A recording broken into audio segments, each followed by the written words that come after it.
Greetings from your incumbent MP, Blaine Calkins. It is with much regret that I'm unable to attend tonight because of a sudden onset health issue. I was looking forward to sharing our Conservative plan for helping Albertans get ahead.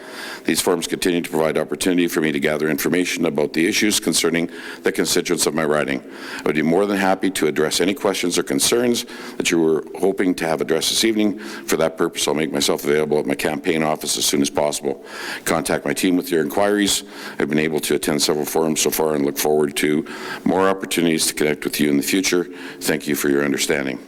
Okay, so what we're going to do now is we're going to move on to our first candidate's opening statement, and I'll call upon Paul Mitchell of the People's Party of Canada, Red Deer, Mountain View.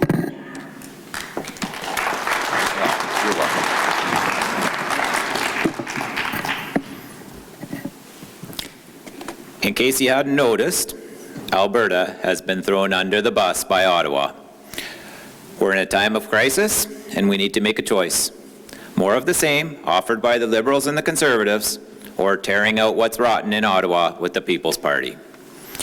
On one hand, we've got the Liberals and Trudeau. You know about him. He's the one that sabotaged Alberta.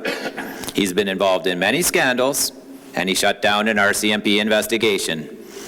He's the Prime Minister who encouraged illegal border jumpers, who gave $10.5 million to a murdering terrorist, and said, quote, "The Liberal Party believes that terrorists should get to keep their Canadian citizenship," unquote. It's time to fire Justin Trudeau. Now, let's talk about the Conservatives, temporarily led by Andrew Scheer. He's such a weak leader that there's a Canadian press story out today that the long knives are already out for Andrew. And the Conservative backroom boys, they're wanting to replace him. The progressive Conservative Red Tory, Peter MacKay, is apparently the guy that they're thinking about tapping to replace him. So these Conservative power brokers aren't even waiting around for Andrew to lose first. That's pretty incredible. Why did Andrew Scheer say in French that Quebec will always get a special deal on pipelines? Why won't he make equalization fair for Alberta? Why does Scheer believe that the UN Paris Accord, which directly targets our oil and gas sector and forces us to give away billions of dollars to foreign countries, is a great deal that he will force down our throats? Well, now there's a better choice, and that's the People's Party. We will impose pipelines now. Alberta has waited long enough. We'll change the equalization formula to slash payments to Quebec and make the system fair for Alberta. We won't spend $5 to $10 billion per year on corporate welfare to companies like Bombardier and SNC-Lavalin. We'll also cancel the $5 to $6 billion wasted every year on foreign giveaways. We'll use the savings to balance the budget and cut your taxes. No income tax under $15,000, a flat tax of just 15%, all the way from $15,000 to $100,000, no carbon tax, and no replacement for the carbon tax like Andrew Scheer wants to do. Andrew Scheer talks about taxing the heavy emitters, but that's just code for the Alberta oil and gas sector. And Andrew Scheer and the Conservatives should be ashamed that they seem to care more about the UN Paris Accord than our economy and your jobs. Enough is enough. Choose freedom and small government. Reject the failed politics as usual. Thank you. Thank you. Next up is Lauren Izella with the New Democratic Party, Red Deer Lacombe.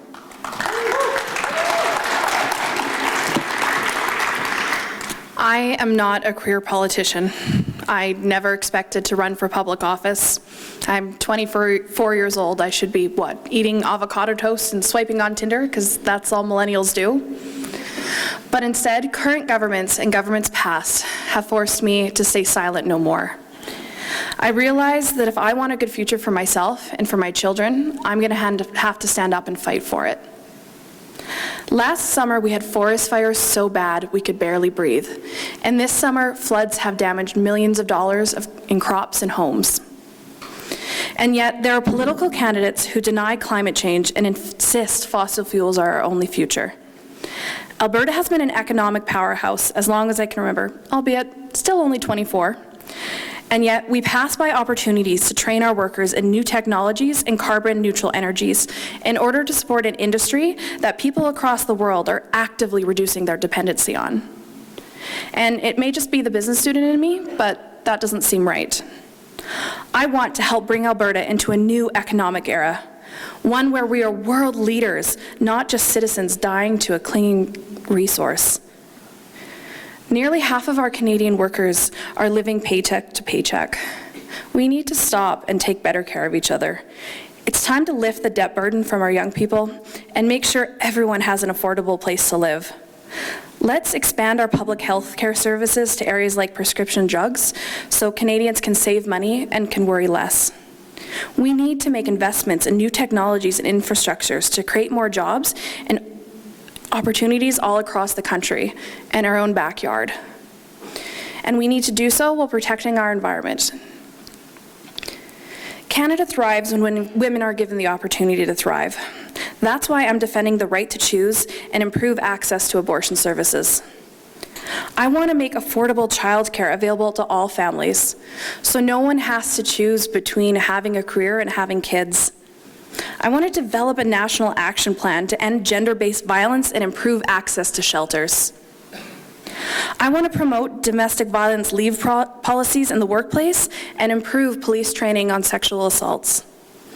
Tackle the gender-based wage discrimination and improve women's participation in politics. We should be working fully towards LGBTQ rights as Canadians. We should be doing more to help each other out and make a better Canada. We shouldn't be fighting to tear down the rest of the country. We should be fighting for the jobs of the future. We should be fighting for our women, for our Indigenous people, and for the rights of all Canadians. That's why I'm standing up here tonight, not as a career politician, but as a college student who wants to make a difference in Canada, because the Canada I'm seeing right now could use a little bit of change. Thank you.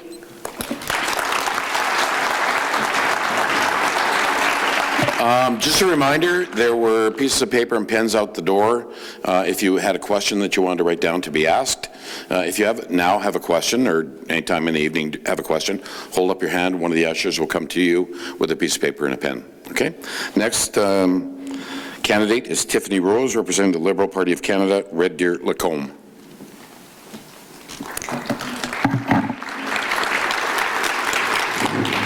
Thank you. I'm Tiffany Rose. This is my first foray into politics, and this is only my second debate, but I am not new to Central Alberta. In the 13 years I've lived here, I've been a single mother, the owner and operator of my own business, and a trauma-informed care pioneer across Canada.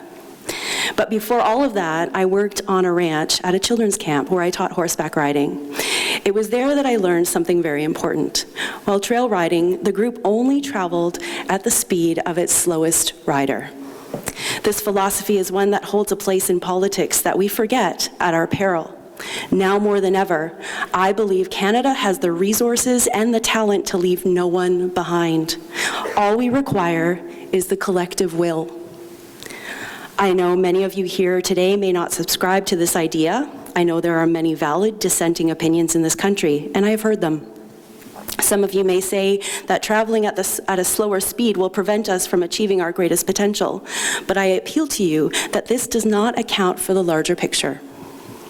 Leaving no one behind elevates us all. There is tremendous social cost to leaving our fellow Canadians to languish.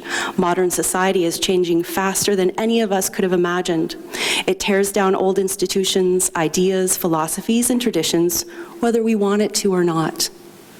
These changes are bringing about new questions from economics to morality, to who and what we are at the most fundamental level.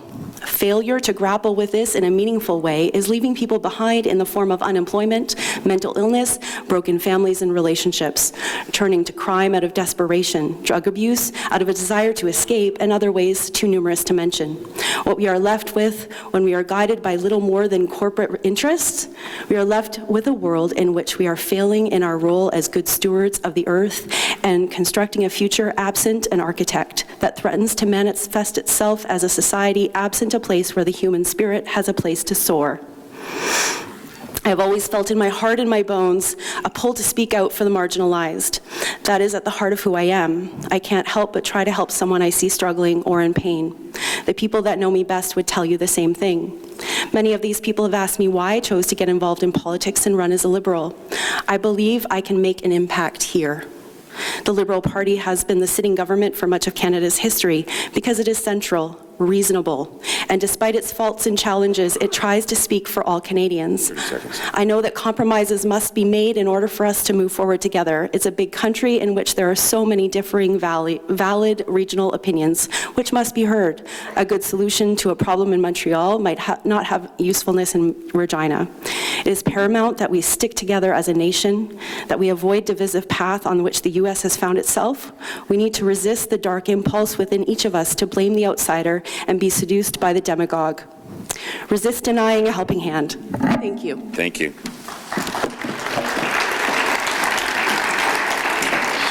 Next up, Logan Garbanewski, New Democrat Party, Red Deer Mountain View.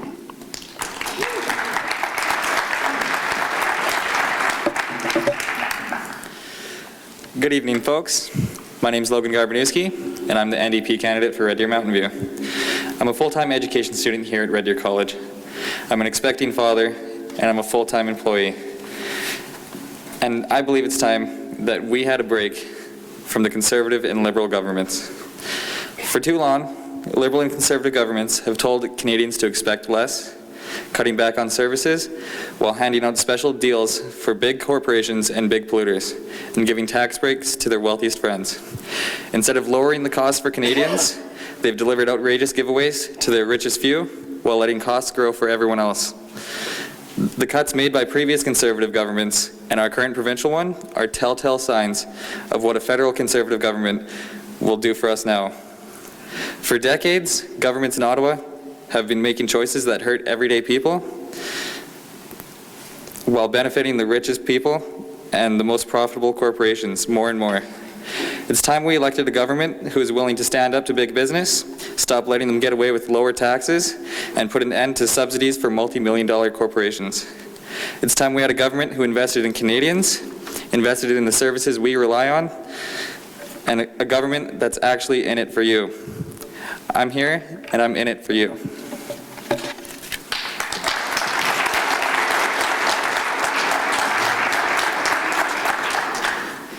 Okay, Logan, you get extra points for brevity. Next up, Connor Borle, Green Party of Canada, Red Deer Mountain View.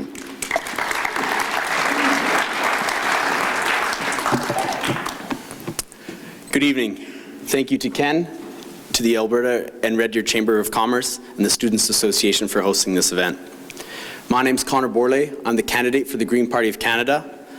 I'm a middle school teacher, as well as a small contracting business owner. Now, just over a year ago, I never imagined I would do anything more political than maybe cast my ballot. In the past, I voted for basically every single political party that we have out there. I always looked for the candidate and the party who promised to do the most good for my community. But in my experience, what is promised hasn't always connected with what happens. So I started to grow frustrated with the precedence that elected officials give to their party leaders, to small interest groups, and to their large corporate friends, rather than prioritizing what their constituents are asking them to do. It seems once a party gets in, the people who put them there are often forgotten. Within my own family, which includes 6 siblings, our partners, and our parents, we land all over the political spectrum. But whatever our thoughts on any issue, at the end of the day, we all know we're still in this together. So coming into this election, I realized that I wanted our politics to look a lot more like my family's Thanksgiving dinner. People with different ideas and beliefs, figuring out a way forward. We might not agree on everything, but there is respect and a place for all at the table. The more I read and informed myself, the more I realized that the Green Party of Canada was the party that best exemplified this ideal. The Greens will support good ideas from any party and have pushed for more cooperation in Parliament. They do not whip votes, allowing MPs to vote for their constituents rather than just what their leaders tell them to vote for. They have more of their campaign promises costed by the Parliamentary Budget Office, showing transparency to the Canadian voters that our plan is ready and able to be implemented, rather than hiding our plans from our voters. And they do not take donations from corporations, which keeps democratic power in the hands of the people, where it belongs. On this journey so far, I have had the privilege to meet with several town councils and village councils in this riding, as well as community organizations and individuals. And my first question to them is always, what matters to you? 30 seconds. Tonight, I will talk about the Green Party platform, but if I get elected, I will never stop asking, what matters to you? Because to me, that should always be what leads the decision of an MP. Thank you.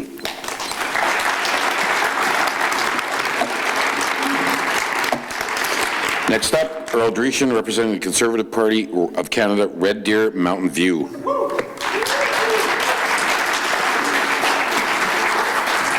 Well, thank you very much, Ken, and certainly to the Students Association, to the Chamber. Thank you for putting on this forum this evening. Ladies and gentlemen, my ancestors settled in the Pine Lake area in 1903. It was an era when families helped their neighbors and communities flourished because people worked together. And I was taught by example that hard work and commitment was necessary to help our community survive. So having served as your Member of Parliament for the last 11 years, I've been honored to exemplify that same level of commitment for both my community and for you, the constituents of Red Deer Mountain View.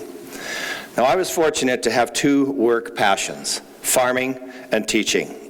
My love of the land and for my family, friends, and neighbors that put the best food in the world on our tables makes me proud to be a farmer. And my 34-year career as a math and science teacher, as a coach and a mentor in my hometown of Innisfail was also so very special. I also served for many years as the chair of the Elnora Hospital Board, which gave me a unique perspective of our healthcare system, and it served me well when I was asked to sit on the Standing Committee for Health in Ottawa. Ladies and gentlemen, this is my home, and I'm proud to be an Albertan. And since being elected in 2008 as your Member of Parliament, I've been honored to use all of my experiences, as well as practical common sense, to work and serve on your behalf. I was proud to support my constituents in the formation of the passing of a private member's bill that changed the Criminal Code of Canada. The sentencing provisions it introduced have now become standard procedure for other criminal code infractions. As a farmer, it was so gratifying to sit on the special parliamentary committee that passed into law the Marketing Freedom Act after years of advocating on behalf of Western Canadian farmers to end the Canadian wheat board monopoly. And I, along with my colleague Blaine Calkins, co-chaired the recent Alberta Conservative Caucus Rural Crime Task Force. I've served as the Vice Chair for Industry, Science and Technology, where I spearheaded a study on rural and remote broadband. I also served as a member of the International Trade Committee, tasked with studying both NAFTA and South Asian markets, primarily dealing with agricultural products, which eventually led me to my final role in the past Parliament, where I was named Deputy Shadow Minister for Agriculture and Agri-Foods. Besides the agricultural trade responsibilities, I was also honored to initiate the recently released study on mental health issues for farmers, ranchers, and producers. 30 seconds. With these various roles as your Member of Parliament, I've had the opportunity to see how Canada has been viewed on the world stage. The difference between Conservative leadership and Liberal leadership, between statesmanship and showmanship, has never been so evident. This Prime Minister's disregard for ethics, the rule of law, and for keeping his word, as well as inappropriate antics, is now being ridiculed around the globe, and Canadians deserve better. And that's what Conservatives, with our leader Andrew Scheer, will provide as we work to make your lives better, safer, and more affordable. Thank you.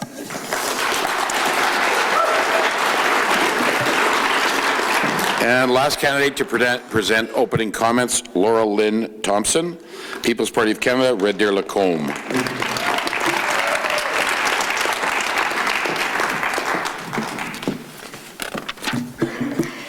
It's an honor to be here tonight. I'm here having entered the political realm because I think we're in serious and dire times. I found that out through a situation that was very personal to me. I want to tell you a little bit about the People's Party of Canada because some of you don't know that it's the fastest growing political party in our nation's history. There are over 40,000 members. There are 324 candidates ready to serve you across Canada, and we are here to stand. We are not here to be political and play politics. We're here to stand. I'm very sad to say that the Conservative Party of Canada is no longer conservative. They do not show conservative values. They do not show fiscally conservative values, which I hope will be shown tonight. My colleague Paul Mitchell pointed out some of the incredible platform items that we have on there, especially Section 9210, where we will impose pipelines. You're going to hear tonight from Earl Driessen about an energy corridor. The energy corridor is what the Conservative Party has come up with to help with the pipeline crisis that we're having, with the fact that Alberta can't get its natural, beautiful resources out where it can actually benefit the people of Alberta. The energy corridor, if you ask questions, and Blaine Calkins himself from his own lips have said, this is going to take 8 to 10 years just to find the corridor. That's no pipeline laid. I think we're in a serious crisis and we can't afford to wait. But there's other reasons that I want to express that I'm very concerned about Canada.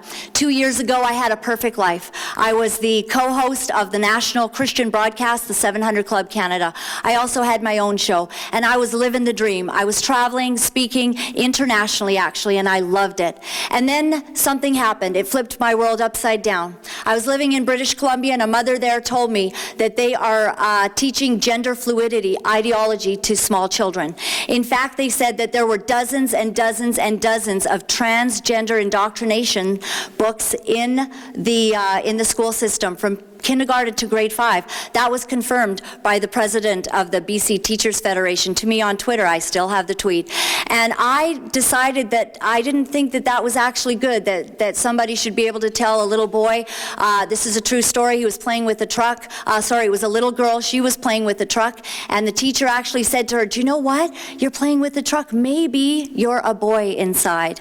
I think the world has gone upside down when common sense has gone out the window, and we have an ideology being set up in the land. Free speech is under fire. Freedom of religion, freedom of conscience. Millions and millions of Canadians do not agree with this ideology. It is time for the federal government to protect all citizens, not just a small interest group. Thank you.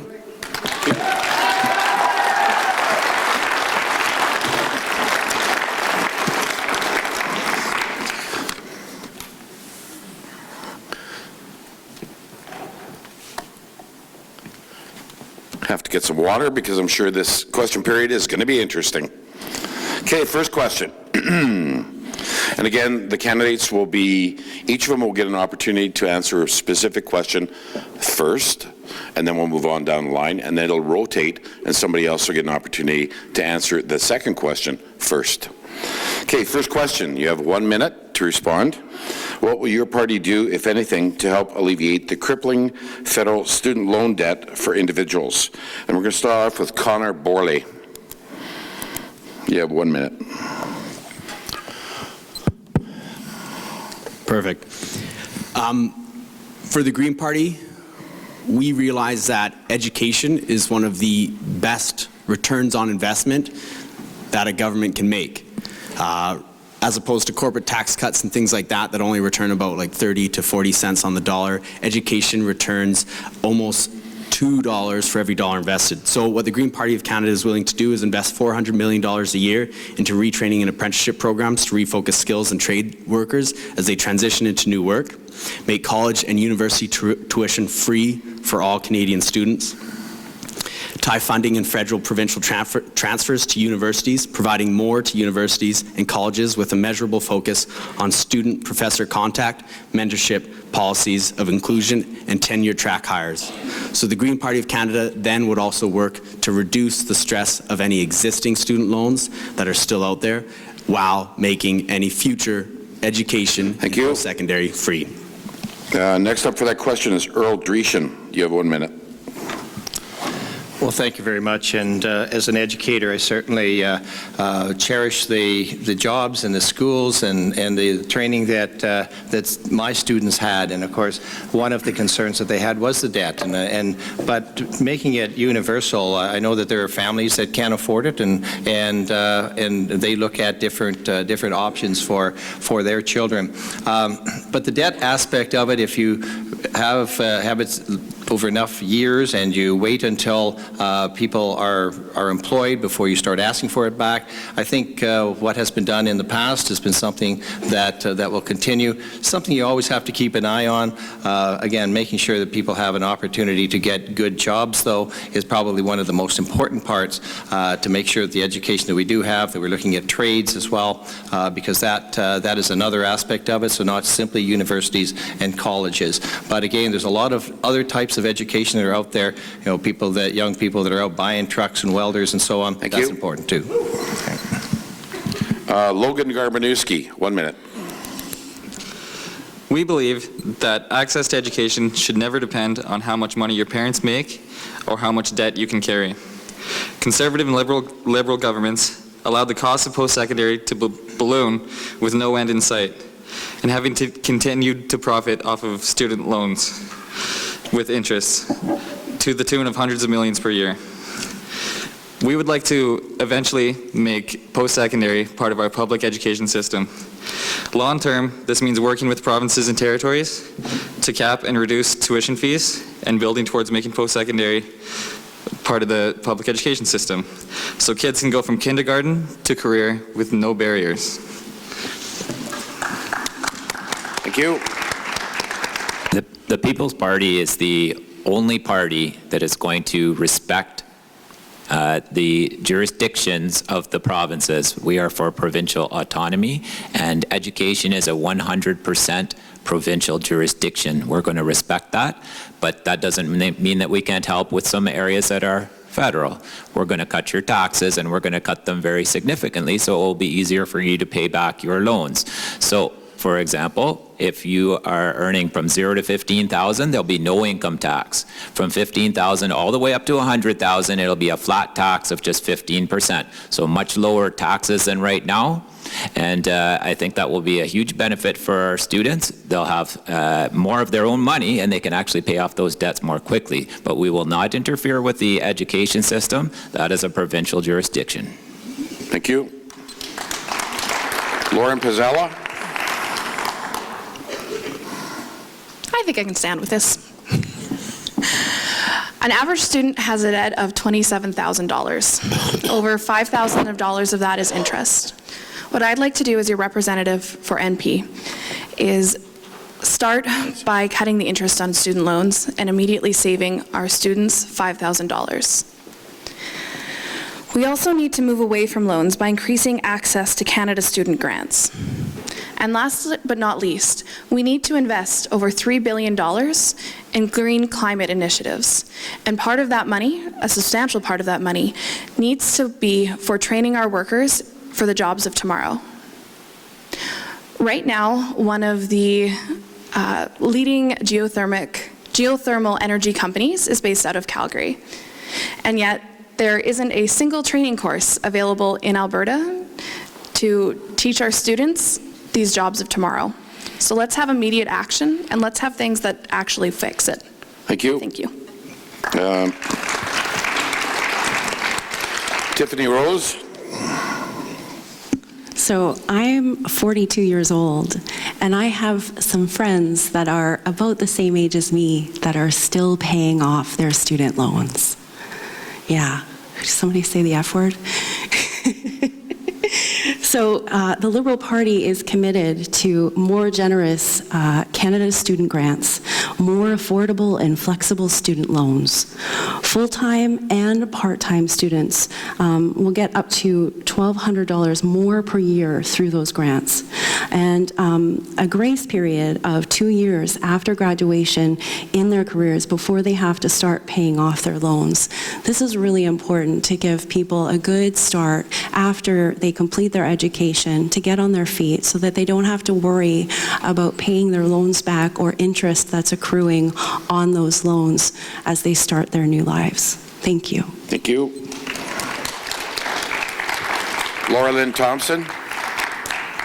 If there was any truth in what the Liberal candidate had to say, if Trudeau really cared, he would pull out of $6 billion of foreign aid while our students, while our Indigenous do not have running water. He would stop paying $600 million across the world for sexual health while students have loans until they're 42. He would defund the CBC and stop all of the paid-for press that is not teaching us about free speech.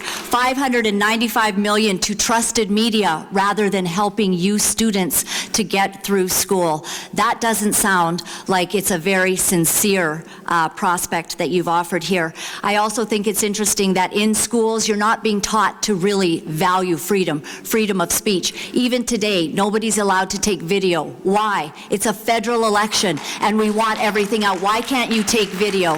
Thank you. Thank you. Next question. The first-time home buyers incentive is a unique solution to the housing affordability problem experienced by many first-time home buyers. Do you feel there are other affordability measures that your party could introduce to help home buyers? I'm going to start off with this question with Earl Driessen. The first-time home buyers program that has just been introduced, unfortunately, is not helpful for either parts of purchasing new homes. You have a situation where if the value of the building is going to go up, that you're going to be taxed. If the value goes down, then the public is going to have to deal with it, and they're going to suffer the consequences. So, I think there's other ways in which we can look at the issue, and certainly what we have to do is to make sure that we've got some more money in people's pockets, that there are jobs out there, so that people can afford the opportunities to build their homes. Thank you. Logan, you're up.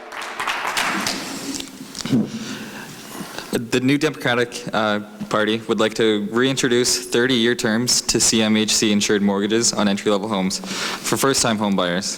This will allow for smaller monthly payments, freeing up funds to help make ends meet for young families. And will also give people a hand with closing costs by doubling the home buyer's tax credit to $1,500. We'd also like to help put an end to speculation that's fueling high housing prices. We'll put in place a foreign buyer's tax on the sale of homes to individuals who aren't Canadian citizens or permanent residents. That's all I have to say. Thank you. Thank you. Next up, Paul. Multi-billion-dollar campaign promises that are going to be paid for by our kids and our grandkids are not the solution.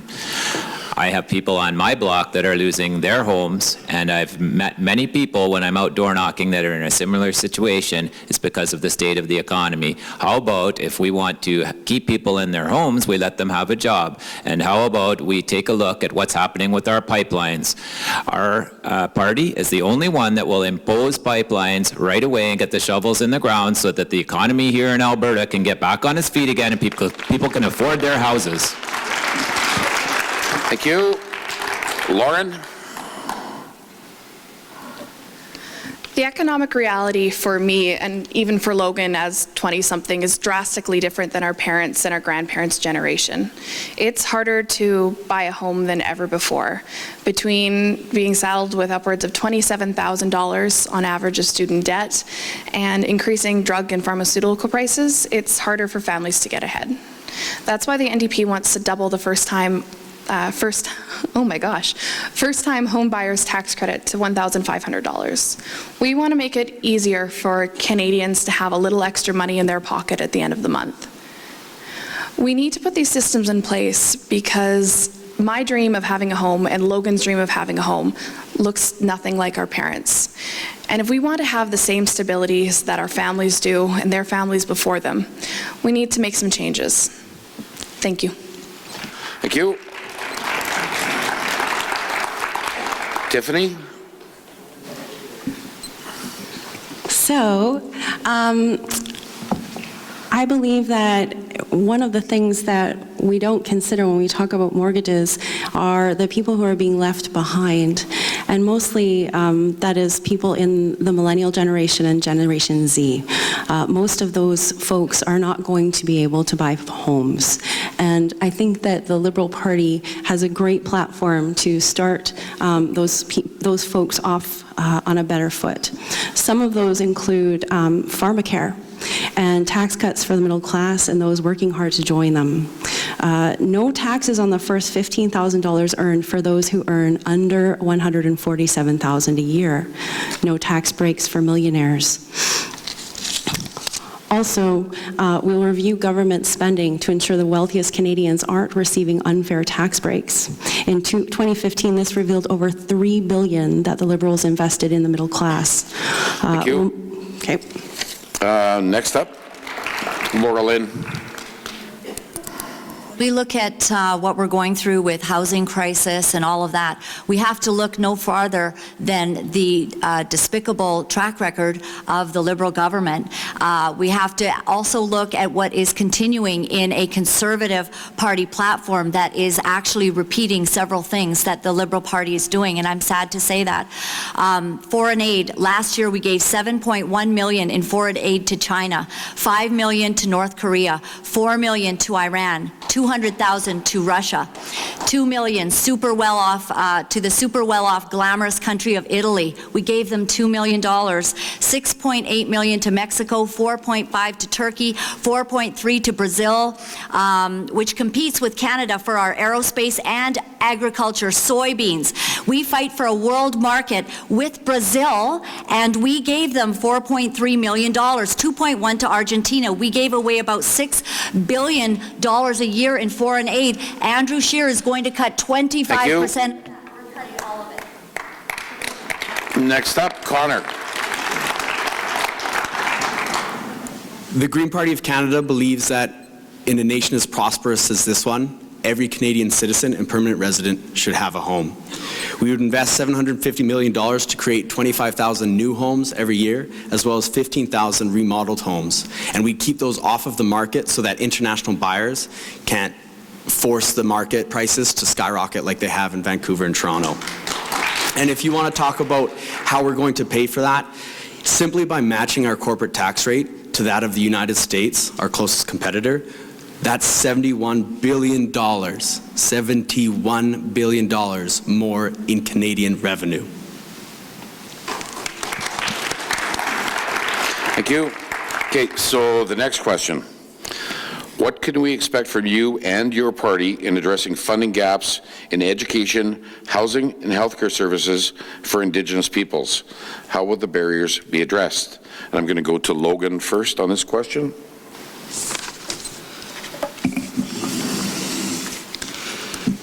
The New Democrats, to address these funding gaps, would, I don't actually have notes on this, but we would like to, we'd like to address these funding gaps by working with the Indigenous communities, finding where these funding gaps are and doing what we can to fill them. We understand that really it's about priorities, and we need to prioritize our communities that are suffering. Canada is only as, the chain is only as strong as its weakest link.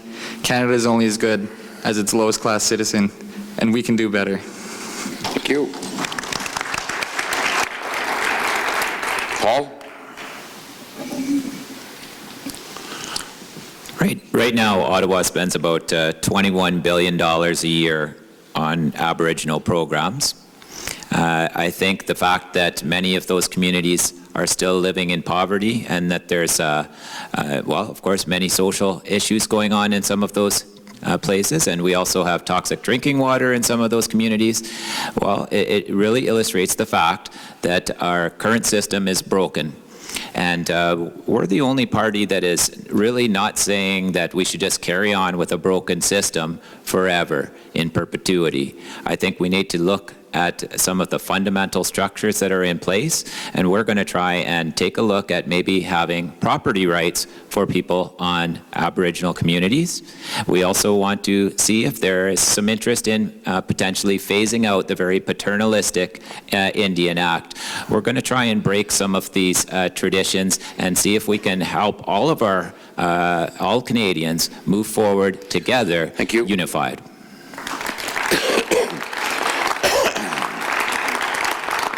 Lauren?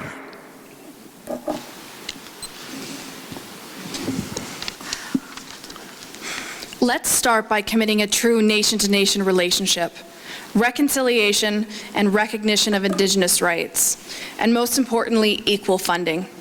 Under our plan, the NDP plan, Indigenous communities can have safe housing, clean drinking water, and access to quality healthcare and education. We'll end the underfunding of Indigenous children's services and education and invest what's needed to lift drinking water advisories across the country by 2021, because it's a horrifying reality that in our country of Canada, our citizens don't all have clean drinking water. Let's work with Indigenous peoples to develop a national action plan for reconciliation, drawing directly from the calls to action and the declaration to ensure that Canada's laws, policies, and practices are consistent with Canada's human rights commitments. Let's establish a National Council for Reconciliation to provide oversight and accountability. Thank you. Next up, Tiffany. The Liberal Party will eliminate all long-term drinking water advisories on reserve by 2021. We'll co-developing distinctions-based Indigenous health legislation backed with investment to deliver on it, and we will ensure that Indigenous control over development and delivery. We'll establish national benefits sharing framework so First Nations communities benefit from resource projects in their territories. We've co-developed legislation to implement the UN Declaration on the Rights of Indigenous Peoples by the end of 2020. We will introduce a new National Treaty Commissioner's Office with Indigenous partners, and we will work to repatriate First Nations cultural property and ancestral remains. We will continue to work with First Nations to implement the Truth and Reconciliation Commission's calls to action and murdered and missing Indigenous women's calls for justice. Thank you. Thank you. Laura Lynn? I'd like to just give up my time. I feel that Paul expressed it, so for Okay, time's thank sake. you. Connor? Thank you. I thought I had a minute to get it written, but that's okay. I know enough of it. For the Green Party, we would like to honor the United Nations Declaration on the Rights of Indigenous Peoples. We'd like to honor the findings of the Truth and Reconciliation Committee, and it's absolutely absurd that some places in this country do not have clean, potable water coming out of their taps. So the Green Party of Canada would commit to working with the sovereign nations and respecting their sovereignty, while also supporting in renewable, economically affordable, and environmentally friendly housing in reserves. And honestly, it mostly just comes down to honoring the United Nations Declaration of the Rights of Indigenous Peoples. Thank you. Thank you. Earl?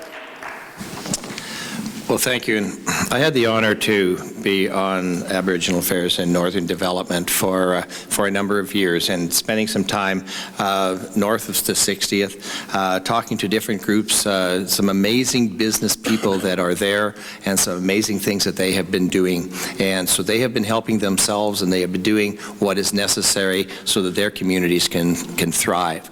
We also have some amazing Aboriginal businesses that are here in central Alberta and BC and in Saskatchewan, places where they've taken unemployment from 70% down to 5% because they decided that they were not going to wait for anybody else to look after them, and that they were going to do the job themselves. And I think what we need to do is be looking at them as examples, because they're the ones that we should be looking forward to.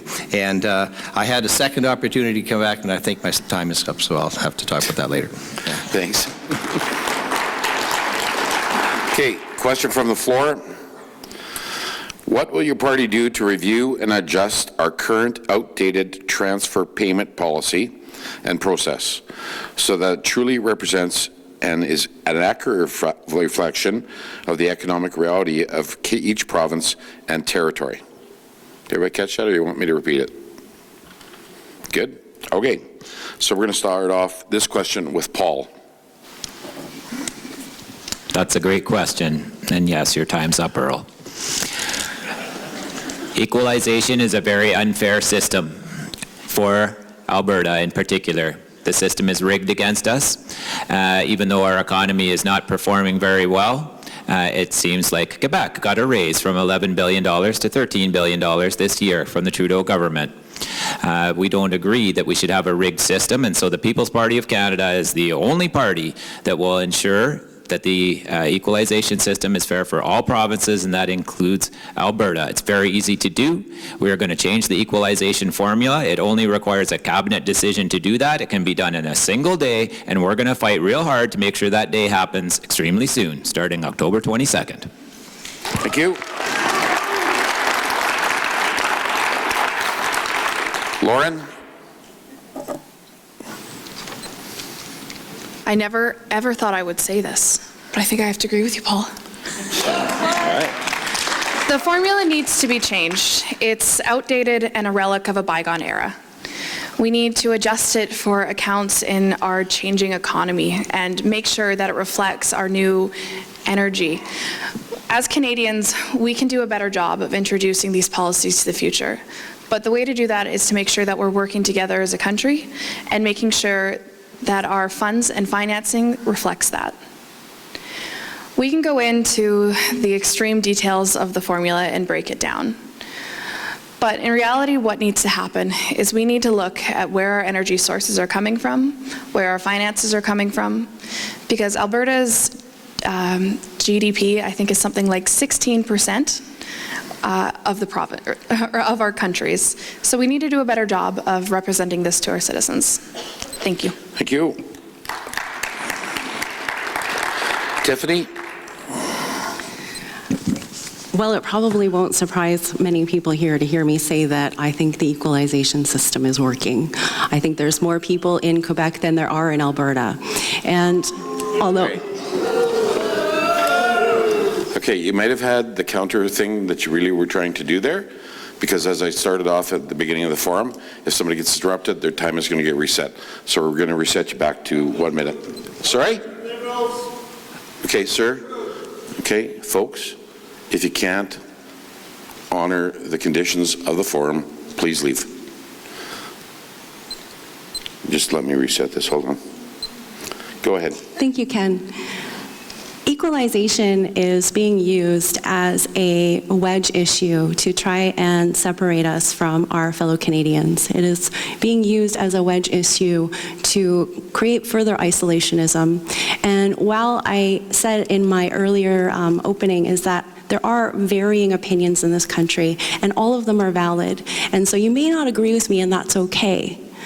But what I'm trying to say is that we have to make sure that all of the resources that belong to Canada are helping all Canadians. Thank you. Thank you. Laura Lynn? So this is one of the things that I have been door knocking and telling everybody about. A couple reasons why I trust Max Bernier, even though we know we can't trust a Frenchman, right, from Quebec. What are we going to do? So that's the first thing I got to get past when I'm in Alberta. And now some people here are French, and I do apologize if there's any, but I think that French people can be trusted. Of course, we can't trust Trudeau, but we can trust Maxime Bernier, and I'll tell you why. Because out loud, in French, he talks about equalization. Quebec likes getting their $13 billion. How are we going to change it? Do you know what he said out loud in French? He said, you have become like a welfare province where you got used to having that money. He says to them that we have got to change that. It has to be more generous to Alberta. It has to be taken off the plate. That means he has courage, because you don't always get votes when you tell people you're going to take stuff away, right? That's why I trust Max Bernier. The pipelines and equalization. You don't say these things if you're pandering to people. You say these things when you know it's... Next up, Connor. The idea behind equalization payments is a good idea, is making sure all Canadians have the basic necessities to live. But I agree that equalization payments have come to a point where they're used more strategically to benefit Quebec and Ontario to get more votes and more seats. Because let's face it, Alberta only makes up 10% of the seats in Parliament. So once a party gets in, they don't care as much anymore, and most of the seats are in Ontario and Quebec. So it does need to be restructured and reformatted, because Alberta does need help. We're not prospering the same way that we have in the past, but we also need more investment just in Alberta, and that's part of the green strategy, is investment in Alberta to transition from our dependence on fossil fuels into a green economy. Alberta is the epicenter of that transition, and this is where our investment will come. Thank you. Earl?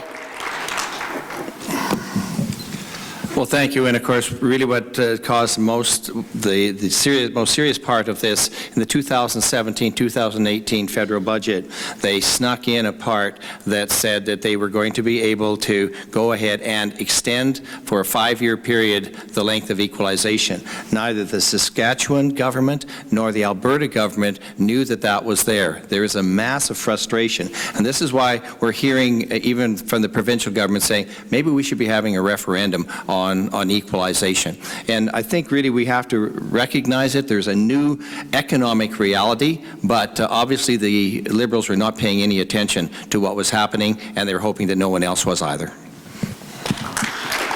Thank you. Logan?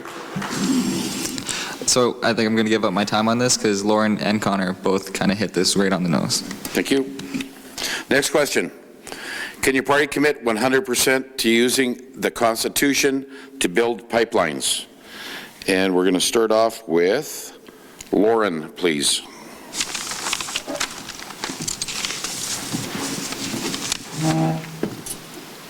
Sorry, guys, one quick second here.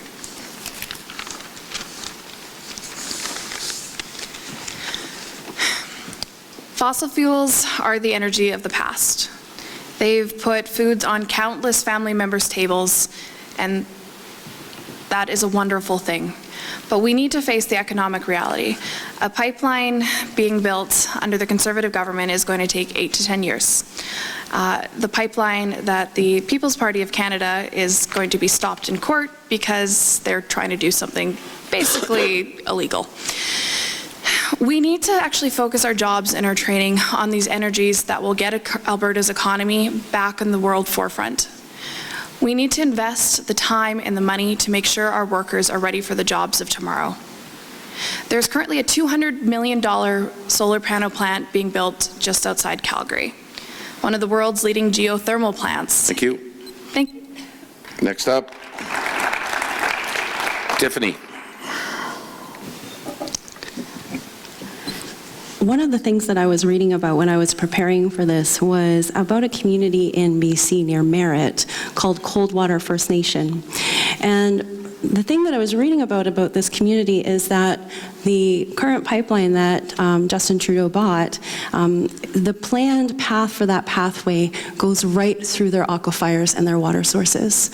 I think it's important that we honor the rights of our Indigenous friends and that we do not force our pipelines through their sacred lands and through their water sources. Thank you. Next up, Laura Lynn. We can absolutely commit to using Section 9210 of the Constitution to get pipelines built. The energy corridor, which will not even include laying pipeline, will take 8 to 10 years. That was spoken by Blaine Calkins. This is not an answer to getting the pipelines built. Why don't leaders say that they'll use Section 9210? Why didn't Stephen Harper use it? Well, it doesn't make you popular. It doesn't make you popular in BC or in Quebec or with the Indigenous. Some groups, some are not opposed to it. However, It's in the good of the national interest. And Section 9210 is a provision whereby a leader can impose a pipeline so that the nation functions as it should. We are the only ones committing to do that. We are the only ones saying that we will stand up for Alberta. We are the only ones committing to that. And when I tell people this, they actually look at me and they just don't even know that it's true. Why? Because it takes courage. Thank you. They're going to be upset. Connor? We won't force the building of the pipeline, but I think the key issue here is that people want jobs, financial security, and a prosperous economy. What you won't be told is that a pipeline only guarantees about 2,500 jobs over the 2 to 3 years that it takes to build. Beyond that, in Alberta right now, in 2018, we produced 25% more oil and gas than we were at the height of 2014, and yet the jobs haven't returned. Now, why is that?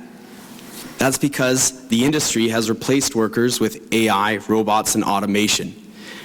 They have replaced our workers with that. So in production, that's not really where the jobs come from. That's what we're hoping for. If anybody here works on the patch, you know that jobs that used to have guys with like crews of 21 now have crews of like 2 or 3. That's just what's happening. The Green Party will invest in refineries and upgraders and our rail network here in Alberta to create value-added jobs here. We'll also invest in a massive retrofitting infrastructure program. Thank you. Earl? In 2017, at a town hall meeting, Trudeau said, well, we can't shut down the oil sands tomorrow, but we need to phase them out, and that's exactly what he's been doing. The pipeline that we had that was approved for Northern Gateway was shut down arbitrarily because he wanted to have a tanker ban. It doesn't matter that there's going to be American tankers going down, that are Russian tankers are going down. It's just it was to stop Alberta oil. And when we talk about the plan that our Conservative Party has to make sure things go ahead, and it is, people talk about the corridor part as though that is the plan.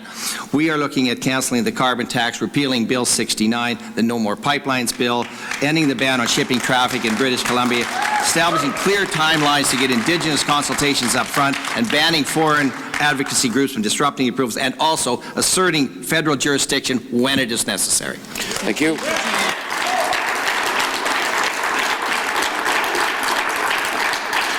Logan?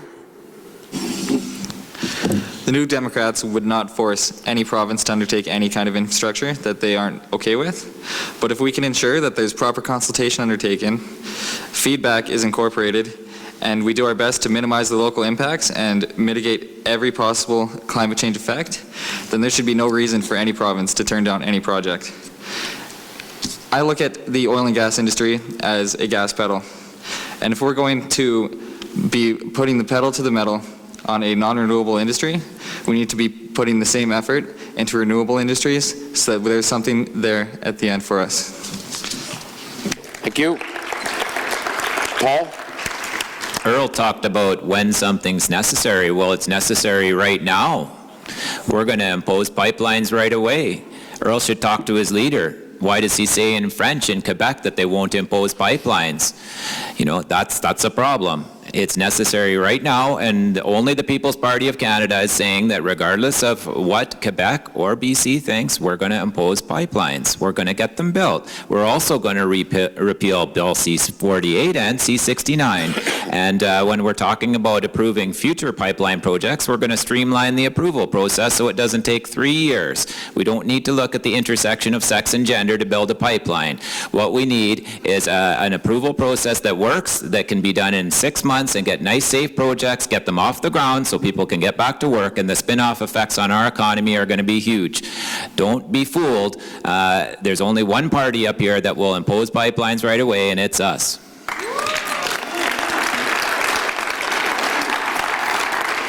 Okay, so another question from the floor. Our agricultural industry has been hit hard by trade issues. What can you and your party do to support us? And I'm going to go first off to Tiffany.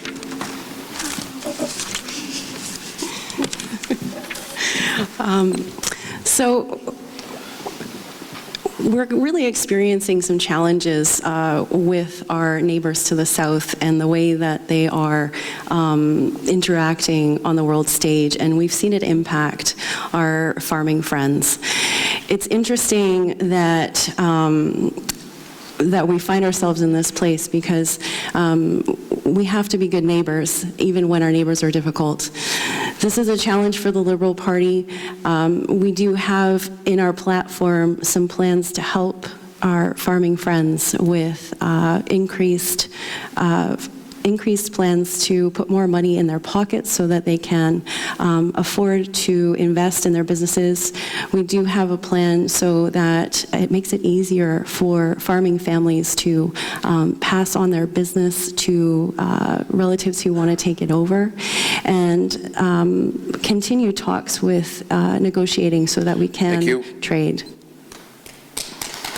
Laura Lynn. Agriculture is a very important part of the Alberta economy, and I've enjoyed the beauty of the canola fields, and I understand the issues that we're facing. Clearly, Trudeau, we can say, has not been the best at negotiating good deals for our nation. Max Bernier says that we have to have good, established relationships that are fair to Canada. We need to put Canada first, and that's what he's going to do. We're not going to sell out our products to anybody else. We're going to have good and fair deals. We're going to be reasonable, but we are going to stand our ground. And we expect that Canada, in all deals with anybody, whether it's Donald Trump or China, we expect that Canada will get the best deal possible. And we won't be doing silly things like having people arrested that actually shuts down our entire agriculture stream. Thank you. Connor? The Green Party of Canada believes that small local farms are important to our industry. Right now, way too much of our food source comes from large multinational corporations. We want to provide more help to local small-scale farmers, partly because of the environmental benefit. 40% of industrial produced food just goes to waste. And also just because local farmers are the best. Their food is going to be the healthiest and the best for us to consume.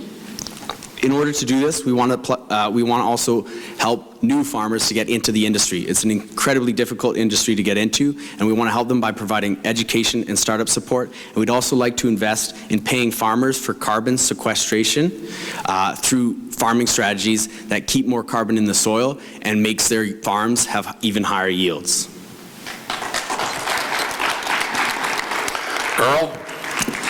Well, first of all, we do have plans for carbon sequestration. It's already there. We do have programs that do that exactly. The succession planning that was mentioned, unfortunately, what was done, the CRA changes that happened 2 summers ago, there was a major uproar because of that, because it certainly didn't look as though it was going to be easy to transfer your farms from parents to children. It'd be easier to sell it to your neighbors, so changes have to be done there.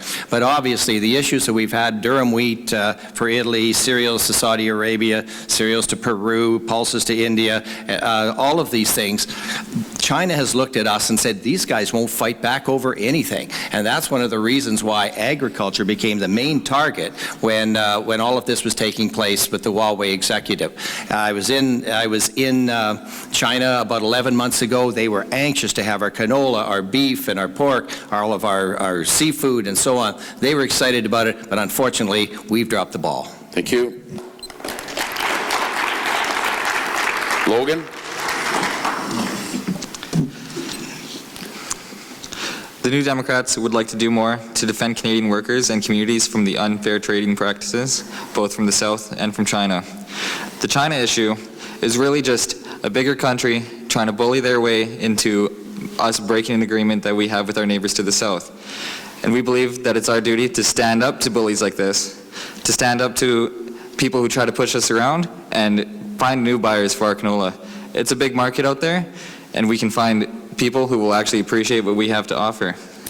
We'd like to introduce fair trade that broadens opportunity in all areas of the country while protecting our industries and upholding our labor standards, environmental protections, and human rights. That's why we'll always defend Canadians in trade negotiations, we'll protect supply management, and we'll stand up against unfair tariffs.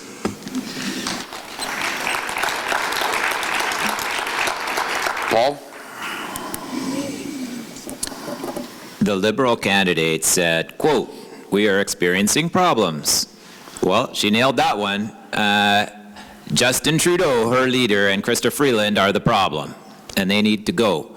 They've taken Canada's position in the world, which used to be highly respected by everyone, and now we're a laughingstock with a lot of our trading partners. And her attitude, when she then blamed the United States on the failures of her leader, you know, that's very, very illustrative of the fact that this particular Liberal government and their candidates have no concept of what's going on. We need to rebuild our trade relationships and start treating our trade partners with some respect, and we need to make sure that our farming community gets their products to market. We've got the Olymel plant here in Red Deer that's been shut down. We've got our canola farmers. Many other farmers are now paying the price for the fact that her leader won't even get their phone calls returned by China. Lauren? Let's make it easier for our farmers to do business. Let's make sure that we're defending farmers' right to fair trade and standing up to unfair tariffs. Because as Logan said, we are too often on the wrong end of these deals. We need to fully protect our supply management system in trade talks.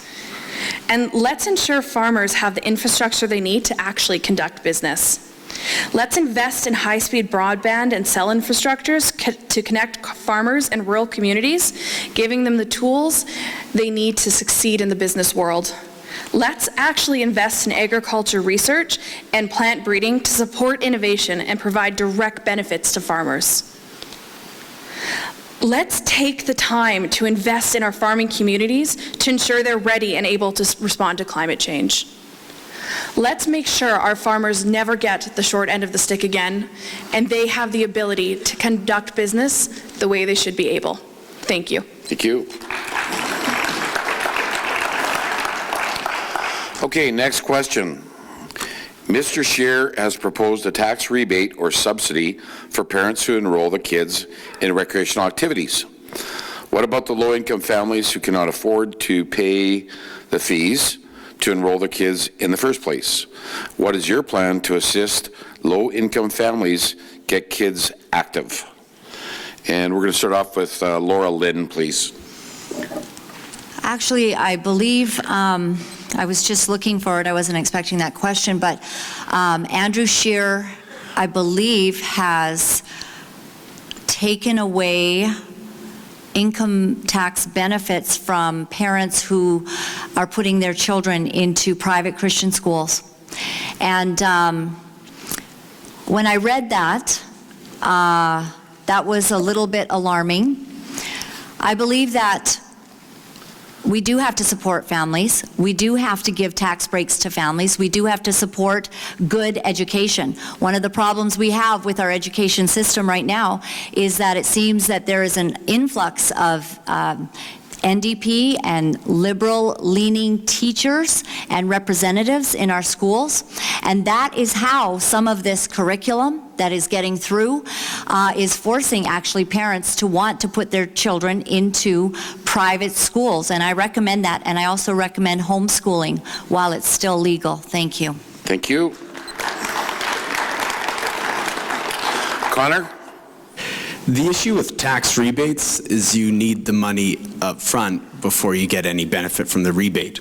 So the Green Party of Canada isn't a huge fan of tax rebates. What the Green Party of Canada is a fan of is a guaranteed livable income, so that families don't have to worry about whether they can feed their children or clothe their children or have a warm place for their children to sleep at night, so that the money that they make outside of that guaranteed livable income can go towards athletics and things like that. And I've been accosted on the guaranteed livable income about how that'll make a bunch of people lazy. Well, I don't know, I've met a lot of Albertans and I don't know a single one that simply by making sure their children have food on the plate means that they won't still go out and find employment and find work to improve the lives of their family. So that's how the Green Party will support families. Thank you. Earl? Well, certainly one of the things that we've been talking about is affordability. And so when we've talked about canceling the crippling carbon tax, introducing a universal tax cut, which is going to put more money into people's pockets, taking the GST off of home heating fuel. And then we're talking about maternity benefits, tax-free maternity benefits, and introducing the children's fitness and children's arts and learning tax credits, and even expanding that so that it'll enhance benefits for those that have disabled children. So what you need to do is to make sure that you've got money in people's pockets. And some of the other plans that we have is introducing a 2-year green homes tax credit. Again, that's going to help homeowners make decisions on conservation practices that are best suited to their circumstances, because we believe that money that's left in your pockets for you to spend in your community as you see fit is the best economic stimulus that there is.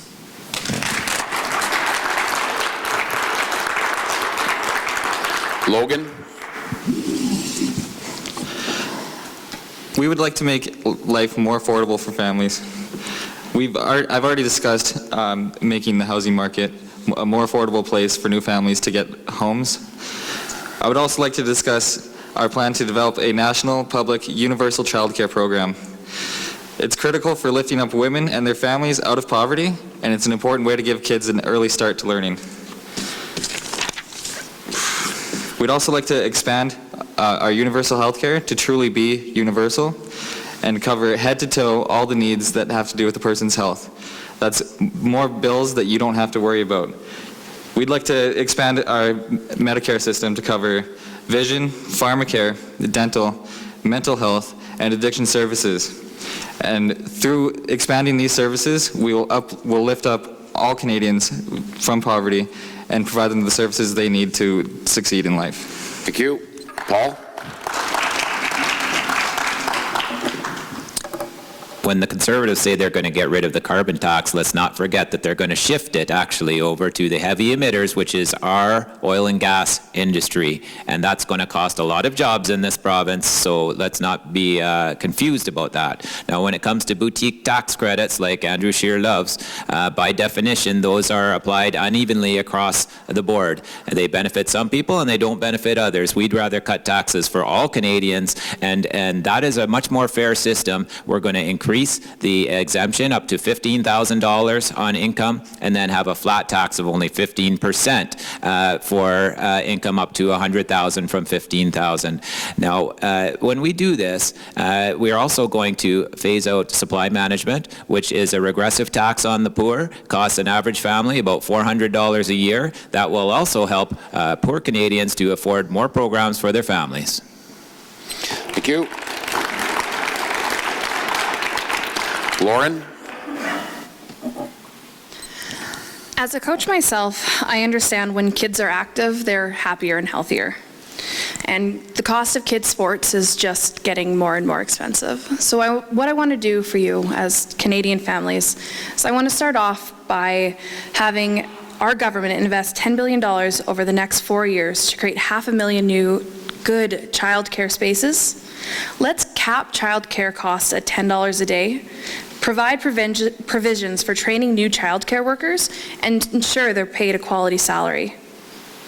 And you know what? Good childcare programs means parents can stay in the workforce and pay taxes that will help grow our economy. Let's pass legislation that enriches Canada's commitment to high-quality public childcare. And that does mean when kids are happy and healthy, they're active. And we can do small steps to make this happen. Thank you.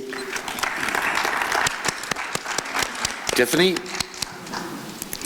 I think we have a unique opportunity here in Central Alberta to send a message to our children, and a specific group of children that are a part of the most marginalized group in our country, and those who are most susceptible to suicidality. So you can use your voice at the ballot box to ensure that you tell transgendered kids that you will not trade their dignity and safety for a pipeline. One of the things that the Liberals will do for children to make them more active is invest in a outdoor program to help children learn how to camp, This will make it possible for over 400,000 kids each year to learn basic camping skills, and also for families that are struggling financially, we'll move forward with giving 75,000 less privileged children and their families an up to 4-night trip to one of Canada's national or provincial parks. This will include camping accommodations and a travel bursary of up to $2,000 so that families can more easily afford a once-in-a-lifetime trip to these parks. Thank you. Thank you. Okay, next question. Red Deer has a reputation for strong, community-minded spirit. What have you done in this community as a volunteer? I'm going to start off with Connor. I've been in this community on and off since 1999. I coach high school rugby, junior high basketball, even though I suck at basketball. I have a small contracting company, and we do one free day of labor every month. We've worked with the mustard seed, we've worked with the lending cupboard, and then we've also just worked with individuals. We worked with RDC Victory Camp. It's a camp out by Gull Lake. I also volunteered at Our Lady Victory Camp for a long time. Yeah, I love Red Deer. I love the community. I like to get involved. I'm a teacher, so a lot of it has to do with sports and athletics and kids in those organizations and youth groups, but absolutely time spent supporting the community is some of the best time I've ever spent in my life. Thank you. Thank you. Earl? You know, Red Deer has the greatest volunteers, and we saw that with the Canada Winter Games, and you know, we should all be proud. And it wasn't just Red Deer; it was this whole community, and I think that's really something that we should cherish.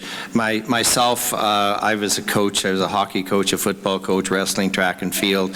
Pretty well name it.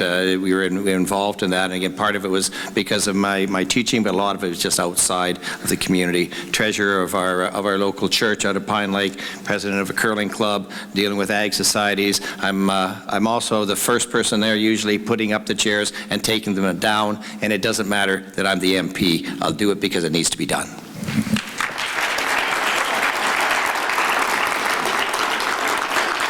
Logan? I've only been living in Red Deer for just over a year. As a Red Deer College student, I have done lots of volunteering through the Students Association and the Student Ambassador Program, which has opened the door to many volunteer opportunities for me in the greater community. Just last Christmas, I helped out with Red Deer Lights the Night, helping little kids write letters to Santa, and it was actually adorable. I also helped out with the Canada Winter Games as a volunteer in the Athletes Lounge, which was also pretty cool. I have a passion for volunteering, and just last year I was awarded through the Students Association the Student Volunteer Award, which was an honor for me to finally get recognized for the hard work and effort that I put into my community around me and making our community a better place. Paul? What have I done? Well, I gave up 100% of my income to try and help these communities in Red Deer Mountain View. I shut down my business long ago, long before the election was called, so that I could start pounding the pavement and meeting people in all of our communities. These boots were new in June.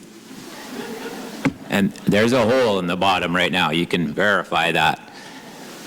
Our country is driving towards a cliff rather rapidly, and we need to turn the wheel before we drive off of it. I don't want to be airborne and have all of our communities go down the tubes because of what's happening in Ottawa. So I'm proud to have stood up, shut down my business, and if I get elected, you'll be seeing a lot more of me. I'm going to be going to all these communities to make sure that you're represented very strongly in Ottawa. Thank you.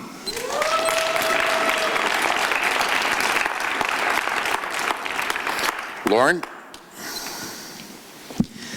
Red Deer was where I was born and raised. It's, as cliche as it sounds, in my soul. It's where I want to one day have kids and family of my own.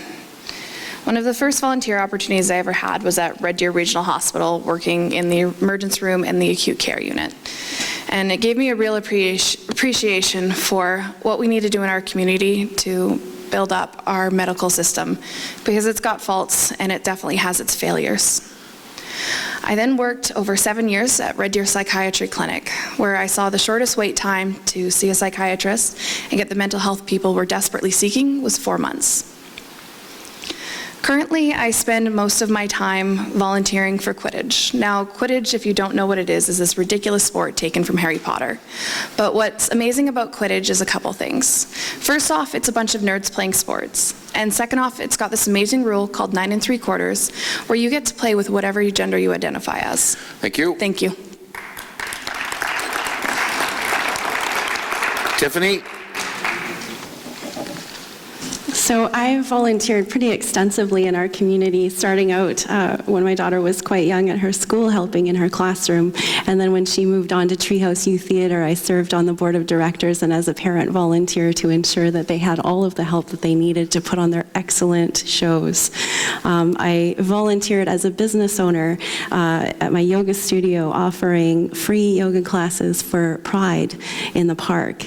I've traveled around our communities offering trauma-informed yoga in different places, including with Indigenous people, with homeless people, with sexual assault survivors. I've written countless pieces on trauma-informed care in my own time. I have filmed free accessible yoga classes for people with anxiety for SHA so that people can access that from their home. I have volunteered at anti-racism events around Red Deer, and I'm volunteering my time right now to run in this election. Thank you. Thank you. Laura Lynn? Part of what I've done is investigated something, an incredible initiative called the Dream Center, and it can be built in order to set people free from addiction, and I totally support that as opposed to the safe injection sites that are ruining Red Deer. I also volunteered to bring in the Unplanned movie, and I set up a movie screening for that movie because I'm very passionate about pro-life. We are the only party that now allows unopposed for MPs to run with a bill to defend the unborn. Andrew Scheer has now said, with his Deputy Minister Lisa Raitt, they will block and oppose all backbenchers from running with legislation to protect the unborn. I have it on my Facebook. And that is something that a Liberal applauds. And that's tragic. So that's what the Conservative... Thank you. All right. Next question. We need to get serious about getting rid of the debt. And this person is really serious because there's like 4 exclamation points right after that comment. How much interest are we paying every day on our debt? How much will the debt and interest increase with the new promises from each of your parties if you've made new promises? I'm going to start off with Earl. Well, thank you very much. And when the Liberals took over, they had a balanced budget because we managed to do that. We had a balanced budget back in 2007 and 2008. We managed to pay off $47 billion. And then the economic crisis hit. And yes, there was some terrible hits because when we were in government at that time, the Liberals and the NDP were saying, well, you should spend more than you actually did. But we did get it back into balance. And unfortunately, it's going to take some time. It's probably going to take 4 or 5 years before we'll be able to deal with that and to make the changes that are necessary. But we can do that by getting people back to work. We can look at an entirely different approach to business relationships, and I think that's a critical part. We see it here in Alberta. We know that there has been tens of billions of dollars of private money that has been chased out of this province because of the types of bills that have been presented by this Liberal government. Thank you. Logan? So going off of Earl's answer, I figure we're talking about our federal debt, which kind of threw my last answer out the window. I'm not sure what kind of interest we're paying right now or what kind of interest we will be paying, but I know we'll be paying it. And we'll be paying it by increasing our revenue to our country, by closing tax loopholes and bringing in several billion that is hidden overseas in tax havens by the corporate elite. We'd like to charge the 1% more, and bring in billions more to our economy, which will not only pay for the services that we plan to provide for Canadians, but it'll pay off our debts and improve our economy. Thank you. Paul? First of all, when you hear the Liberals, Greens, and NDP offer massive mega billion-dollar giveaways, these are fake promises that are built on the backs of your kids and your grandkids. The Conservative leader, he broke his promise from that he made previously about balancing the budget in 2 years, and so now he needs you to elect him twice before he'll balance the budget. So that's not okay either. The People's Party of Canada is the only party that's going to balance the budget in just 2 years, and I'll tell you how we're going to get some of that money. First of all, we're going to eliminate all of the foreign giveaways that Justin Trudeau loves so much. That's between $5 and $6 billion a year. Second, we're going to get rid of corporate welfare, which is between $5 and $10 billion a year that goes to big companies like SNC Lavalin and Bombardier. Third, we're going to defund the CBC. That's about $1.3 to $1.7 billion a year, and we think that the media should actually be separate from the government, unlike Justin Trudeau, who seems to think otherwise.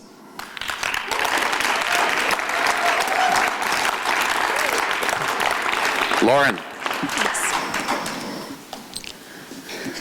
Let's start by ensuring that Canada's debt to GDP ratio falls over our next 10 fiscal years. Let's help Canadians out with everyday expenses like pharmacare and child care plans that actually help Canadians save money. Let's help reduce personal debt because personal debt is at an all-time high across Canada. Let's increase our tax on the super wealthy by 1% and bring in billions. Let's actually close the tax loopholes that prior governments and current governments haven't yet actually seen to care to do. Let's eliminate federal student loan interest so that our young people aren't saddled with the same kind of burdens or that have the same kind of opportunities that their parents do. Let's set up good childcare programs, meaning parents can actually stay in the workforce that'll help and pay taxes that'll help our economy grow. This isn't a problem that gets solved overnight. This is something we have to work towards and works towards doing. Thank you. Tiffany? We will continue to reduce the government's debt as a function of our economy each and every year. Our net to GDP ratio currently at 30.9% is on a downward track, and we have laid out a new fiscal track that will see this fiscal anchor continue to decline even further. That puts Canada in an enviable position, especially compared to other G7 countries. Our net debt to GDP ratio is less than half of the EU average and less than a third of where the United States is right now.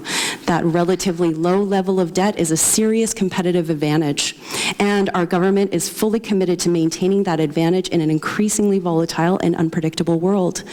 We will invest every dollar we earn from the Trans Mountain Expansion Project in Canada's clean energy transition. Thank you. Thank you. Laura Lynn?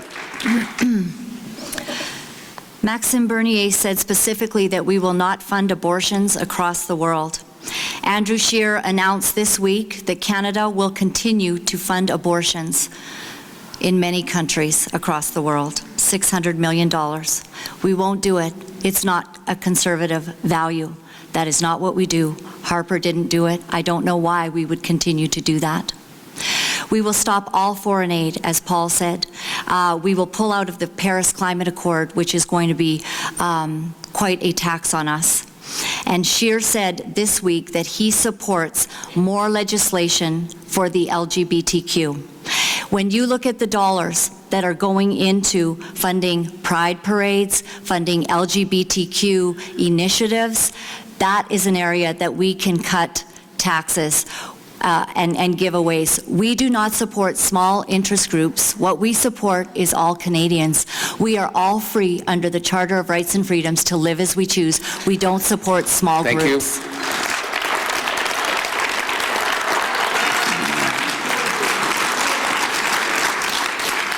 Connor.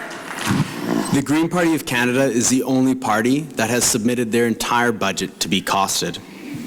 The Green Party's plan is to have a balanced budget by 2024, and we'll do that through a trickle-up economy.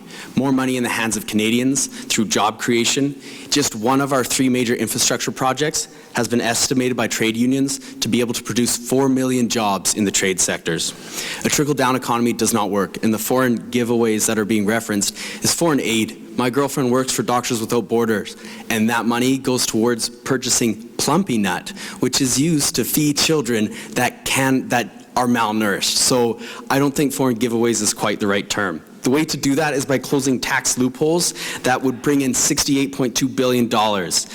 By taxing tax havens and offshore bank accounts, that would bring in $29.6 billion. By taxing e-commerce companies like Netflix, Amazon, Google, Facebook that make millions but don't pay hardly anything in taxes. So rather than taking... Thank you. Okay. We're going to try to squeeze in one last question. Okay, we may go 2 minutes over the time deadline. I hope everybody's okay with that. Okay, so this is a sort of a question that's focused towards the current MP, but also to the folks who are hopeful MPs. As a current MP, what is the purpose of a party whip? Are you not to be my voice? Hopeful MPs, how do you plan to deal with being whipped? And I'm going to start off with Connor.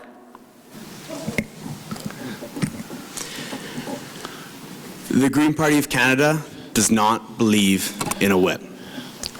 The Green Party of Canada is the only party that says there should be no whip. To explain, a whip is basically if your party is putting a platform forward, your leader comes to you and says, you've got to vote yes. And then you have to vote yes or you're kind of out of the party. In the Green Party's constitution, it is written that they cannot whip votes, so that if I am an MP, my job is to represent my constituents, which is what the job of an MP should be. I would not vote simply because that's what my party leader puts forward. I would come back, and as I said in my opening, I would ask, what is important to you? So getting rid of whip votes, that's one of the first things that the Green Party would do if they were representing you. Earl? Well, thank you. And again, I think one of the things that when you're in government you recognize is that if you work hard together and you can come up with party policies, as we have done as a Conservative Party, and then you work together with the ministers and so on, that you can actually get a lot done. And then by the time that's over, you feel more comfortable. We had ministerial caucus advisory committees where if you had an interest, whether it was Aboriginal affairs or environment or whatever, you had a chance to be there when they talked about certain issues. And that was your opportunity for input. That's not the same as it happens in other political parties. It does not happen with the Liberal Party. It's top down. But I'll tell you, people might have said a lot of different things about Stephen Harper, but he made sure that we had a voice every time decisions were being made. Thank you. Logan? I'm going to use half my time to not talk about this really quick. When Laura Lynn brings up not funding LGBT initiatives or legislation, I'm the only openly bisexual candidate up on this stage. No, you're not. Oh, two. And I think it's important that we protect marginalized groups and that we continue to pass legislation to protect those that face hatred every day. Back to whipping. I'm into it. With consent. With consent. No,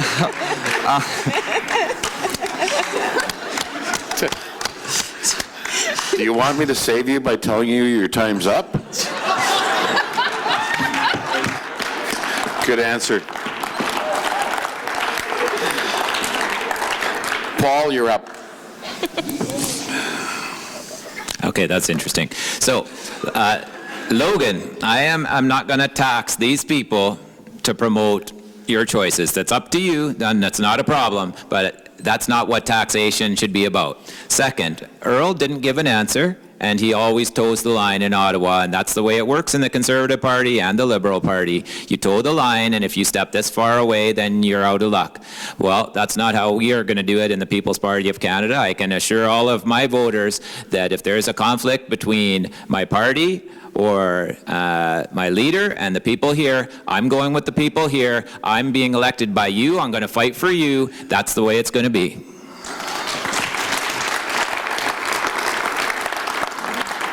Lauren? All right, because Logan stopped at whipping, I figure I can pick up on that.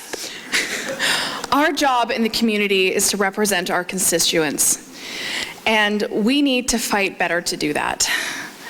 We need to be the voice of our people, not the voice of our head of government. I'm not a career politician. I never expected to be sitting up here in front of you talking to you all. But there are issues that I care about, and there are issues people in my community care about. And what I'm doing here today, and what Logan's doing here, is talking to you about what we want to change and how we want to make your lives better. We're indebted to you. We're applying for a job that you hire us for. It's not the other way around. And our MPs need to do a better job proving that, because a lot of times it just feels like we're slipping through the cracks. I'm here to make a difference in our community, and thank you for listening to my job application. Thank you. Tiffany? I just also want to respond to an earlier comment. Being queer isn't a choice.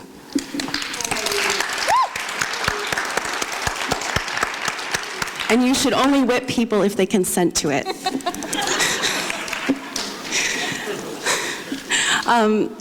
One of the reasons that I decided to run, I actually tore out my Liberal card after the 2015 election. I was very upset. However, I decided after some time and thinking that I believe in a lot of the platforms of the Liberal Party. However, I would like to see some changes happen. And I decided that I wanted to be proactive, and that's why I'm running, because I don't necessarily agree with everything, and I want to see some changes, and I think those changes can come from within. Thank you. And the last answer to the last question goes to Laura Lynn.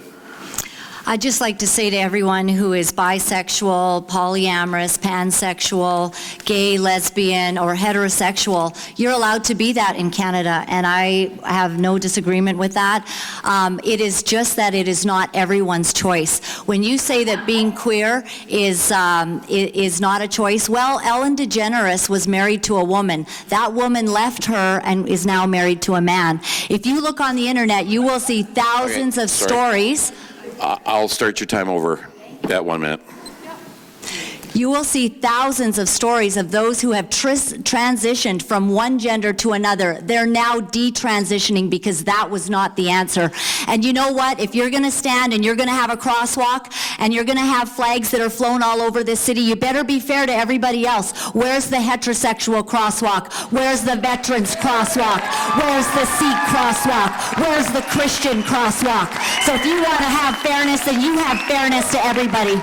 And as far as the whipping of parties, let me tell you, when Andrew Scheer and Lisa Raitt are now telling everyone that they will block and oppose all backbenchers from having any legislation for the unborn, that is whipping the vote.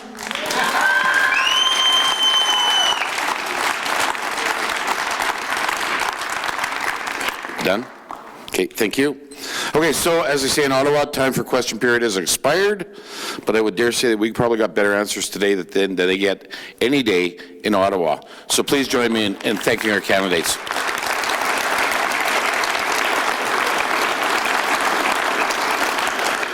So now we're going to start with closing statements. Each candidate has 2 minutes. So I'm going, do you all want to come up here to the podium? Okay, good. Okay, Laura Lynn Thompson.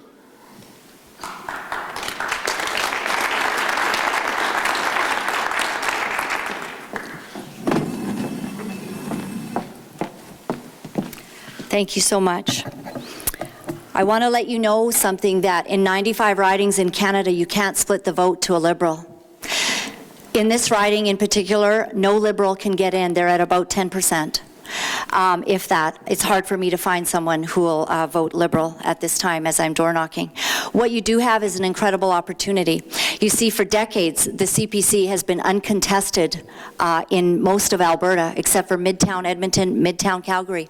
So what you have is an opportunity to let the CPC know that they have forgotten who they are, that they have forgotten about their conservative values, that they have forgotten about the grassroots people who have beliefs. And you can give them an accountability vote. If you vote in PPC members across this province, or specifically in Red Deer Lacombe and Red Deer Mountain View, you will have Paul and I going to bats for you, and you will give a strong message to Andrew Scheer that we support life, that we support proper conservative values, that we do not support a Paris Climate Accord, which is a money-grabbing machine from the UN. We will pull out of all of those initiatives. You will let Andrew Scheer know that it has not been proper to forget the grassroots of this nation. I want you to tell you a very brief story, and that is that about Professor Salim Mansour. We haven't talked about radical Islam. Max Bernier says that radical Islam is a threat to our nation. And Professor Salim Mansour was a man who had written a book. He's a Muslim, talking about the threat of Islam to our nation. The Conservative Party would not run him. The specific words by Hamish Marshall to this candidate were, "We can't run you because we do not want to be called racist." When we are more concerned about name-calling than the protection of our nation, we have lost the plot on governance. We ask you to put us in power so that we can speak and stand and be courageous for your nation. Thank you.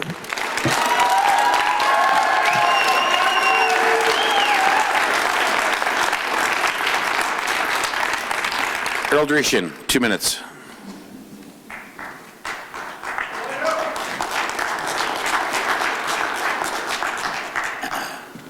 Well, thank you very much, and indeed it's been an honor for me to be here this evening and to be able to be with my the fellow candidates and to talk about some of the issues that are important to you. It's humorous in some of the places with Conservatives on whipped votes. We've actually had less whipped votes than the NDP and the Liberals, but that is a narrative that people like to talk about, but it certainly isn't the situation. And I know that I've been able to make decisions on all sorts of bills as a backbencher. Obviously, there's a difference when you're in cabinet, but that seems to be mistaken. If you think about it, when Max Bernier was the Minister of State for Agriculture, he was one of the greater supporters for supply management. He was also, in that same situation, one of the leading people for corporate subsidies in Quebec. So there's a few things that seem to happen, and I guess there are a few changes that take place. But quite frankly, unfortunately, our country has never been so polarized. And we have to do away with this politics of division that's been the hallmark of this Liberal Prime Minister.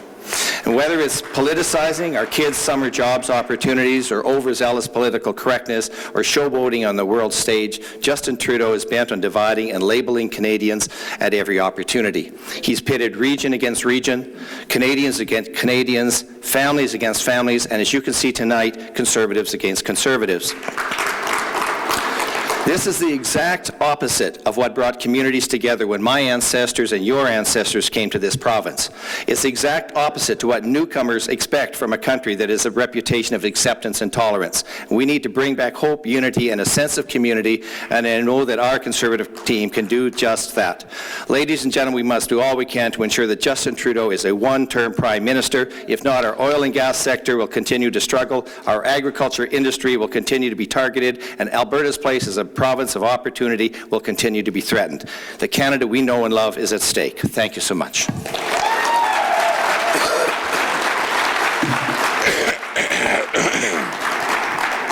Connor Borle.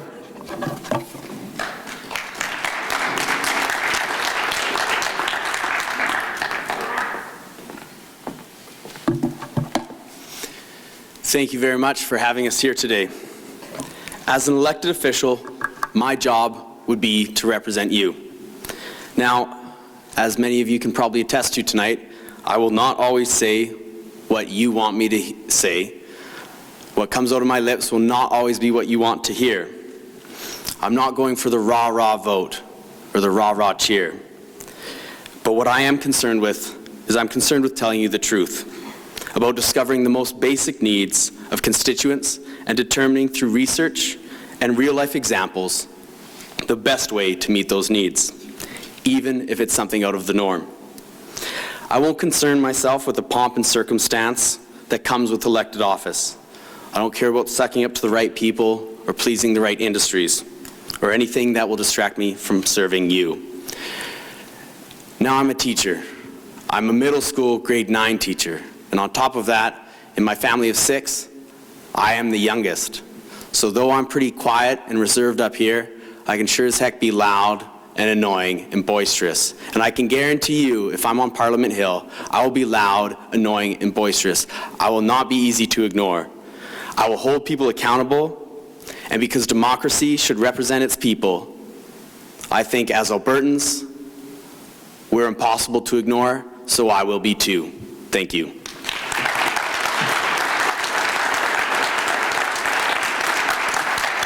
Logan Garbanewski.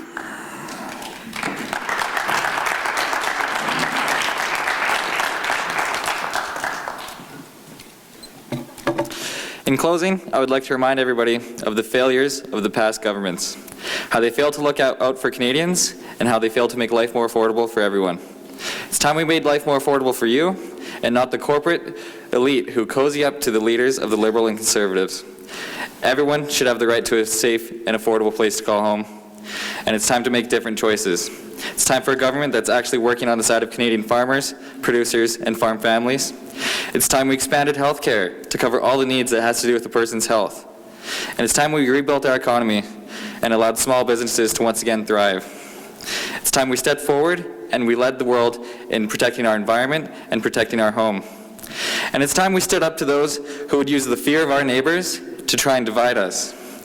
And it's time we stopped bouncing back and forth between Liberal and Conservative governments and expecting things to change. It's time for a new deal for Canadians, and it's time for a government who's in it for you.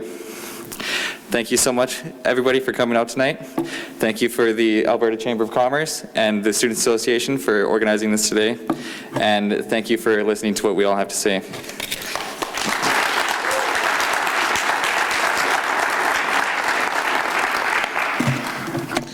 Tiffany Rose.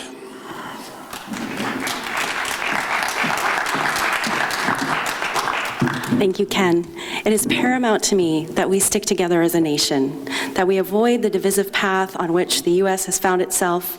We need to resist the dark impulse within each of us to blame the outsider and be seduced by the demagogue. Resist denying a helping hand to those people and those nations that truly need and deserve it. We must reach out in earnest to our fellow citizens and leave no one behind. We don't need to share the same opinions as we once did. We don't need our neighbor to join in on the hunt or the harvest or the battle as we once did. We require only that they go to work and pay their taxes and maybe mow their lawns. Not only do we have to share in the most fundamentally held beliefs, but we don't even have to speak the same language anymore. This is a new phenomenon for which we are not accustomed. We must resist isolationism, resist the demagogue, resist protecting old ways of life by cutting ourselves off from people, cultures, and ideas. Resist wrapping ourselves in a bubble that will inevitably pop. We must embrace new solutions, new sacrifices, lead by example in the face of short-term struggle, and do what is right, not simply for ourselves in the next 4 years, but for everyone in the next 4 generations. I'm Tiffany Rose, and I am staunchly Canadian. Thank you so much.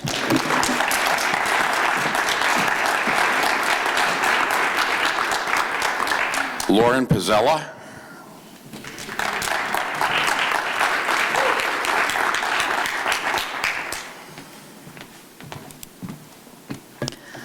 My name is Lauren Izella, and I'm your candidate for NDP for Red Deer Lacombe.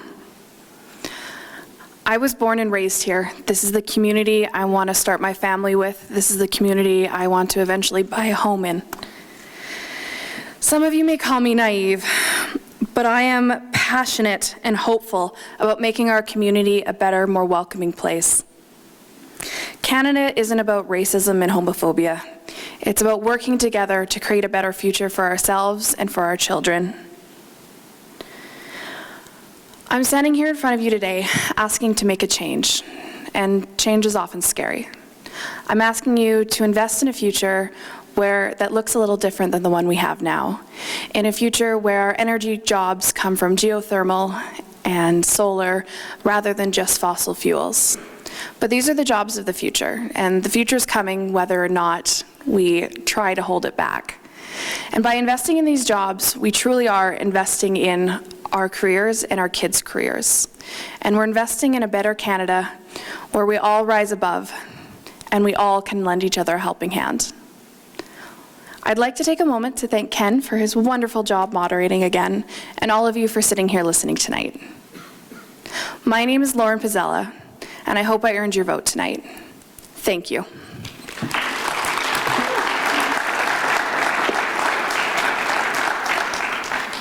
Paul Mitchell.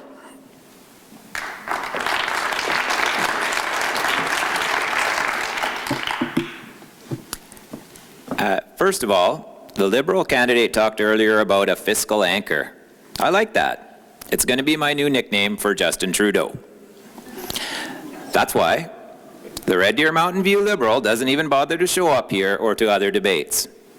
He doesn't have a snowball's chance of winning, and Justin Trudeau is a total disaster for Alberta, and everybody knows it. Now, going over to Earl, he talked about how whipped votes aren't a problem. But then why is he pushing for the UN Paris Accord, which targets our province's oil and gas sector and wastes billions of dollars every year? Why, Earl? The reality is our country's in big trouble, and we need to step up as a country. It's time for you to vote for your values and save our country. No excuses this time around, no more politics as usual. Your children's future is literally at stake. So cowboy up. Do what's right, not for me, not for the establishment parties that have failed again and again, but for you, for your families, for your neighbors. I'm a pro-life, Christian, true conservative. Maybe you like that, maybe you don't, but I will fight for you, always. I won't give up. I'm here to stand, and I will. So join me on October 21st. Vote for the People's Party of Canada. Thank you.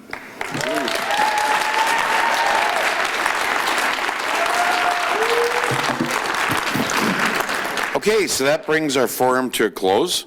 This is my sixth forum that I've actually moderated around the province. Each one is interesting in a different way. I'd like you to join with me to thank the candidates for their time.